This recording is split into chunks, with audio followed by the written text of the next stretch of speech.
ನಮಸ್ಕಾರ. ಚಿನ್ನದ ದರದಲ್ಲಿ ಮತ್ತೆ ಏರಿಕೆ ಕಂಡಿದ್ದು ಸ್ವರ್ಣ ಪ್ರಿಯರಿಗೆ ಶಾಕ್ ಕೊಟ್ಟಿದೆ. ಚಿನ್ನದ ದರದಲ್ಲಿ ಇಂದು ಮತ್ತೆ ಭಾರಿ ಏರಿಕೆ ಕಂಡುಬಂದಿದೆ. ಬೆಂಗಳೂರಿನಲ್ಲಿ ಶನಿವಾರ 22 ಕ್ಯಾರೆಟ್ 1 ಗ್ರಾಂ ಚಿನ್ನದ ಬೆಲೆಯಲ್ಲಿ 65 ರೂಪಾಯಿ ಏರಿಕೆಯಾಗಿ 9,140 ರೂಪಾಯಿಗೆ ತಲುಪಿದೆ. 24 ಕ್ಯಾರೆಟ್ನ 1 ಗ್ರಾಂ ಚಿನ್ನ 70 ರೂಪಾಯಿ ದುಬಾರಿಯಾಗಿ 9,971 ರೂಪಾಯಿಗೆ ಬಂದು ಮುಟ್ಟಿದೆ. ಇನ್ನು 22 ಕ್ಯಾರೆಟ್ನ 8 ಗ್ರಾಂ ಚಿನ್ನ 73,120 ರೂಪಾಯಿ ಬೆಲೆ ಬಾಳಿದ್ರೆ 10 ಗ್ರಾಂಗೆ ನೀವು 91,400 ರೂಪಾಯಿ ಹಾಗೂ 100 ಗ್ರಾಂಗೆ 9,14,000 ರೂಪಾಯಿ ಪಾವತಿಸಬೇಕು.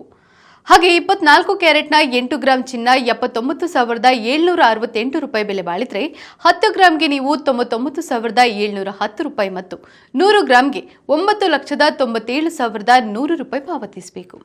ಇನ್ನು ಬೆಂಗಳೂರಿನಲ್ಲಿ ಬೆಳ್ಳಿ ದರದಲ್ಲಿಯೂ ಕೊಂಚ ಇಳಿಕೆ ಕಂಡುಬಂದಿದೆ. ಬೆಳ್ಳಿ 1 ಗ್ರಾಂನ ಬೆಲೆ 115 ರೂಪಾಯಿ, 8 ಗ್ರಾಂಗೆ 920 ರೂಪಾಯಿ, 10 ಗ್ರಾಂಗೆ 1,150 ರೂಪಾಯಿ ಹಾಗೂ 1 ಕೆಜಿಗೆ 1,15,000 ರೂಪಾಯಿ ಪಾವತಿಸಬೇಕು. ನಿತ್ಯದ ಬಂಗಾರ ಮತ್ತು ಬೆಳ್ಳಿ ದರ ಗಮನಿಸಲು Vishwavani TV special YouTube channel subscribe ಮಾಡಿ.